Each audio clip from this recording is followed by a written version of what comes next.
Jadi pacman yang suka miring-miring atau suka balik-balik sendiri itu sebenarnya terkena yang namanya toxic syndrome atau dia keracunan, teman-teman.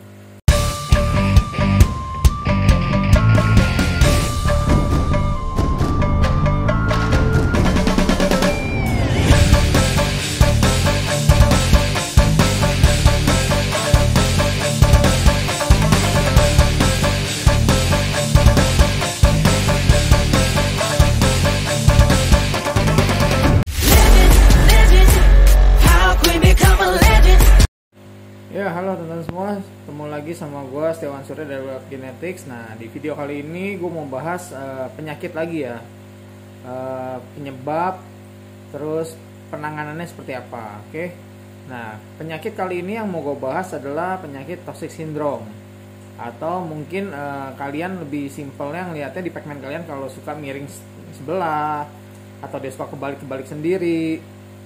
Nah, seperti apa pacmannya? Nanti gue kasih lihat videonya ya, nih kayak gini nih. Oke teman-teman, jadi ini sebenarnya udah secara standnya dia udah bagus nih. Tuh, standnya udah bagus. Sebelumnya ini kena toxic syndrome. Gue udah rawat dengan cara kayak gini nih, tempatnya kering. Dia basah cuman sebentar doang dalam sehari. Oke. Nah, kendalanya kenapa ini tetap gue keringin? Karena dia kalau lompat masih suka kebalik teman-teman. Tuh, lihat gak? Jadi nih ya, gue kasih lihat lagi ya. Tuh, dia masih suka kebalik-balik nih. Tuh. Makanya kenapa gue masih tetap treatment dengan gue keringin, teman-teman. Nih contohnya. Oke, tapi secara standnya dia udah lumayan, udah bagus. Tuh, udah tegak lagi tuh standnya tuh. Oke.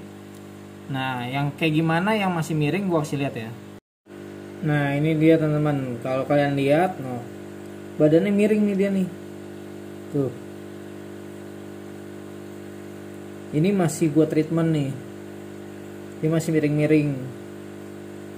Oke, jadi awalnya kayak gini dulu nih biasanya nih. Tapi kalau kalian nggak benar-benar telatenin rawat, jadi suka kebalik-balik jadinya nanti. Kalau udah terlalu parah ya. Oke, jadi gimana sih perawatannya ya? Atau penyebabnya dulu deh, kita bahas penyebabnya dulu ya. Jadi pacman yang suka miring-miring atau suka balik-balik sendiri itu sebenarnya terkena yang namanya toxic syndrome atau dia keracunan, teman-teman. Nah, penyebabnya apa aja? Itu bisa ada beberapa penyebab sebenarnya. Salah satunya yang pertama, kalau kita rawatnya pakai air ya, kita rawat pakai air aja alasnya. Nah, biasanya yang kita males ganti air, teman-teman. Kalau kita suka ganti airnya 2 hari, 3 hari sekali, atau bahkan ada yang seminggu sekali ganti airnya. Nah, itu salah satu penyebab utama terkena toxic syndrome. Kenapa bisa kayak gitu? Karena gini, banyak banget yang ngomong airnya kan belum kotor, belum ada kotoran besarnya dia. Kenapa harus kita ganti gitu loh? Tapi jangan lupa teman-teman, pacman sendiri kan juga buang air kecil gitu loh. Nah, air kecilnya ini bisa bikin dia kena toxic syndrome. Jadi kenapa gue selalu menyarankan kalau kita miaranya pakai air, itu sebisa mungkin ganti airnya setiap hari sekali, teman-teman. Gue sangat recommended untuk ganti airnya sehari sekali. Oke, penyebab selainnya bisa nggak? Selain kita malas ganti air, udah sering kok ganti air, setiap hari ganti air, tapi kok bisa kena juga toxic syndrome? Bisa, teman-teman. Kenapa? Yang kedua adalah ketika kita bersihin kandangnya, biasanya tuh nggak semua orang mau ngebersihin kandangnya dalam arti buang airnya doang, terus isi air baru. Nah, kalau gue di sini sebisa mungkin tuh sesering mungkin sekarang tuh kandangnya tuh gue bersihin, teman-teman, pakai busa. Gue sikat-sikat pakai busa. Karena kan biasa di situ ada lumut, ada kotoran nempel. Nah, itu bisa penyebab juga, teman-teman. Jadi jaga kebersihan kandangnya itu penting banget. Nah, penyebab ketiga selain itu bisa nggak? Ada lagi, yaitu ada apa? Biasanya gini, pacman itu kan buang kotoran. Abis itu kotorannya kemakan lagi sama dia. Ini bisa terjadi, teman-teman. Pacman bisa terjadi makan kotorannya. Jadi ini penyebab dari toxic syndrome.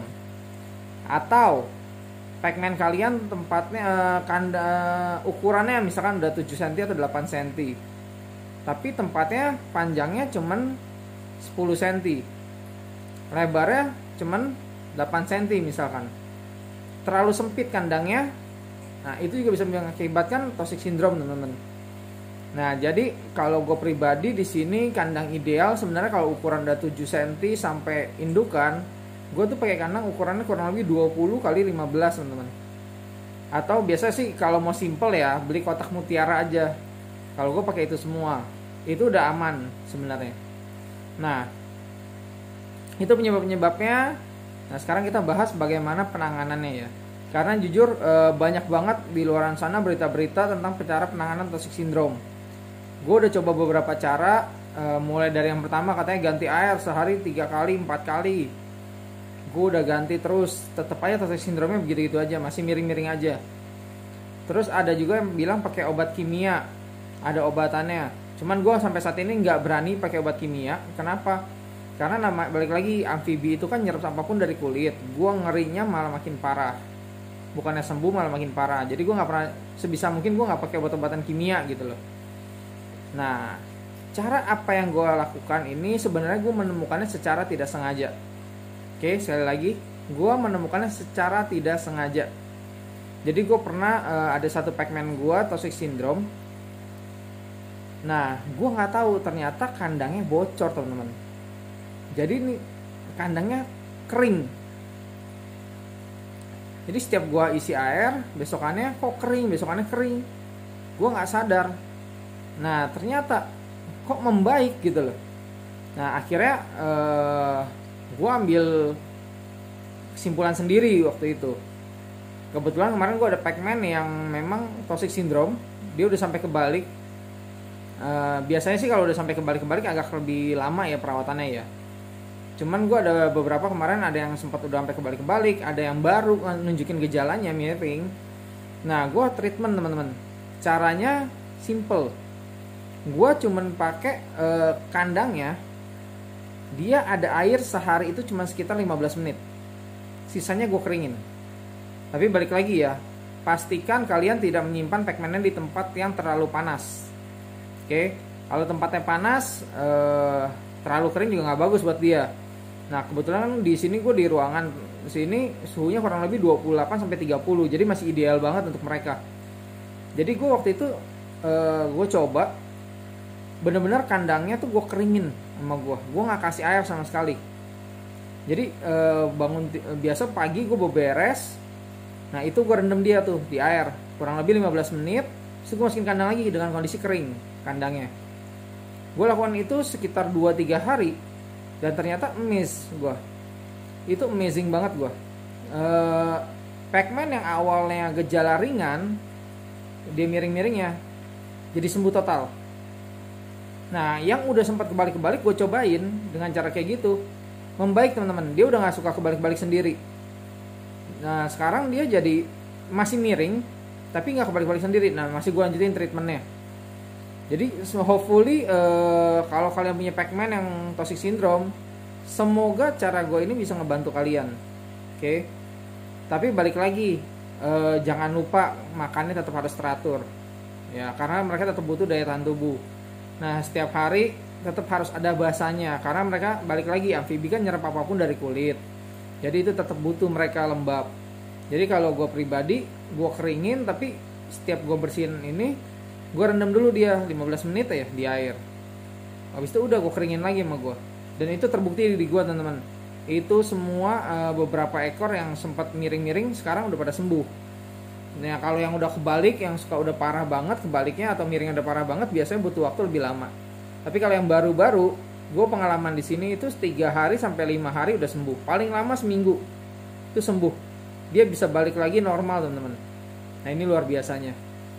Oke, mungkin itu aja video kali ini. Kalau ada yang mau ditanya atau apa, balik lagi jangan lupa ya, bisa follow Instagram gue di wealthgenetics.06 atau juga di WA gua 089674308595. Oke, mungkin itu aja. Semoga bermanfaat buat kalian semua. Jangan lupa di subscribe yang belum subscribe, di like, komen, dan di share kalau bermanfaat ya teman-teman ya. Oke, itu aja. Thank you. Bye bye.